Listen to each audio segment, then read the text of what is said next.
Hey guys, this is part 2 on chapter 5, The Three Golden Hairs, A Tale Dark and Grim by Adam Gidwitz. So, let's get started.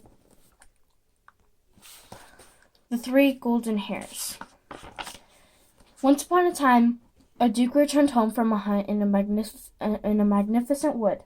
In his great hall, the lords and ladies of his manor awaited him.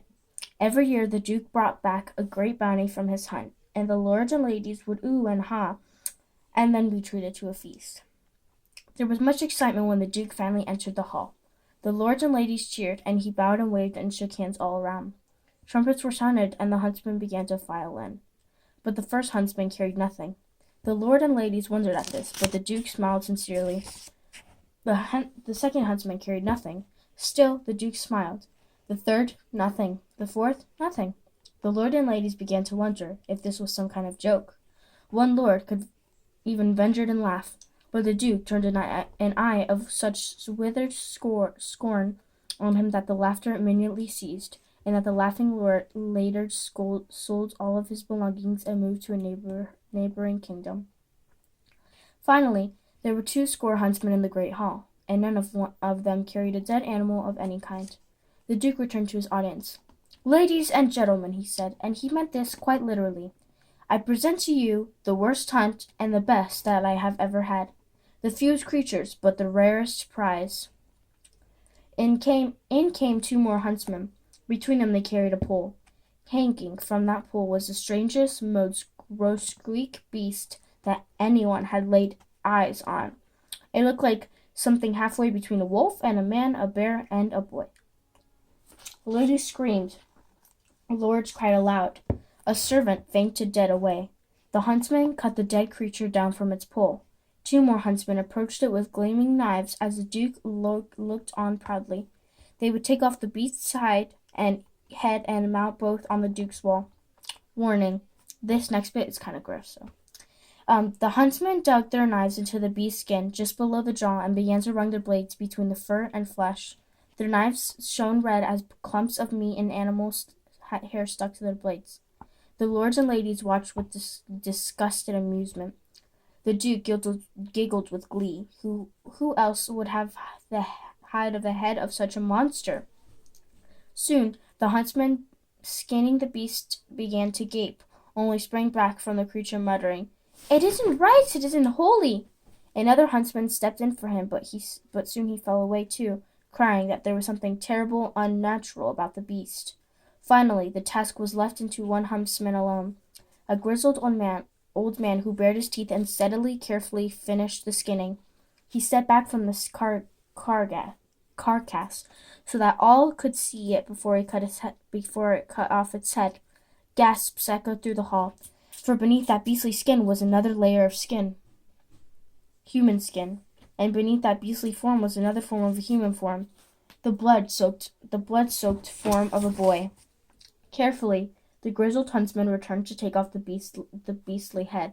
He sliced into the skin, but instead of severing the neck, he peeled away the top layer of hide and fur. After a few minutes' work, he stepped back again. In the middle of the floor of the great castle hall there lay a naked, blood-stained boy. "I will cut no more," the huntsman said. "He's breathing." After the commotion and hubbub had died down, and a doctor had come and gone, and the duke had bragged to one and all that not only was he the only hunter to ever kill a beast boy, but that he was also the only hunter to ever not kill one, which left more than a few people scratching their heads. The question arose of who would take the bloody, unconscious boy home. A lord and lady who had never had any children of their own soon volunteered, and the boy was moved to their manor and cared for as well as a boy can be. After a few days, the boy finally woke up. He informed that his name was Hansel. Hansel was comfortable in the rich, sprawling manor with lord and lady for parents, but he was not happy. Not for a moment paused when he did not wonder what had become of Gretel. He felt ashamed of how he acted in the wood of life. She had been so good to him, and he had been selfish and irresponsible. It made him sick to think of it. He could not sleep for his shame. Each restless, sweaty night he lay awake, staring into the darkness. Then, in the morning, he would rise and wander through the manor like a ghost. Where was Gretel? What had happened to her? He feared it was something terrible, and if so, it was all his fault. He wanted to scream. How could she ever forgive him? It was like a private hell of his own thoughts, and he knew no way of escaping it. And then one night, as he lay in bed and tossed and turned in sweat, he thought, I will never do anything like that ever again. I will find Gretel and make things right with her. I will be responsible. I will be good. I swear it. And because he wanted it so badly, he was, and he felt better. Wait, don't tell me, dear readers. This sounds impossible to you. Of course it does. Having never experienced such a thing yourself, it naturally sounds ludicrous. He wished to be good, and so he was. Just like that? Yes, just like that. There is a certain kind of pain that can change. Even the strongest sword, when placed in a raging fire, will soften and bend and change its form. So it was with Hansel. The fire of guilt and shame was just that hot. Trust me on this one. I know this from personal experience.